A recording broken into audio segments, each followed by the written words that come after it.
The 12 Verses of Adoration, The Praises of Rebirth, by Shan.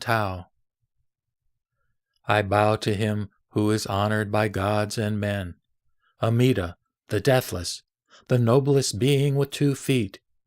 He lives in his wonderful land of peace and happiness, surrounded by a countless assembly of Buddha's sons. His gold-colored body is pure as the king of mountains. His still meditation proceeds like an elephant's tread. His 2 eyes are as pure as azure lotus blossoms. Thus I bow in worship to the noble one, Amida. His face is like the full moon in roundness and purity.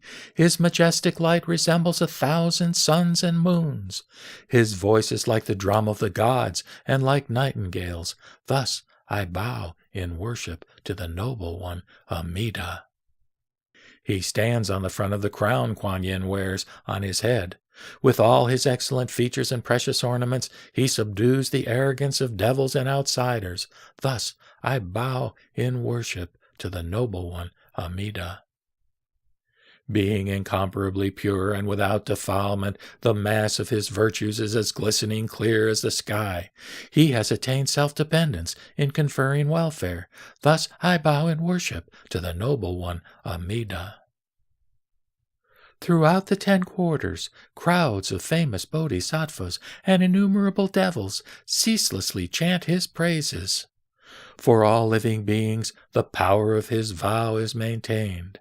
Thus I bow in worship to the noble one, Amida. A lotus flower grows in the gold-bottomed jeweled pond, an excellent high throne created by his root of goodness. Seated on this throne, he resembles the king of mountains. Thus I bow in worship to the noble one, Amida. All the sons and daughters of the Buddha, coming from the 10 quarters, display their magic powers and arrive in Sukhavati, gaze up at the noble one's face, and worship ceaselessly. Thus I bow in worship to the noble one, Amida. Quote, all existing things are impermanent and without self. They are like the moon and water, lightning, shadows, and dew. Close quote. Without words, he preaches this doctrine to the assembly. Thus I bow in worship to the noble one, Amida.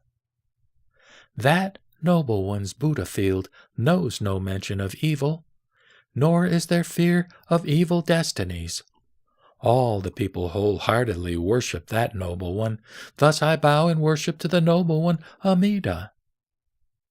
In that noble one's countless regions of effective means, there are no evil destinies or wicked counselors. Those born there attain enlightenment without regression. Thus I bow in worship to the noble one, Amida. I have related the facts of that noble one's virtues. His good qualities are boundless as the ocean's water. The roots of good and purity which I have thus acquired, I transfer to living beings for birth in that country.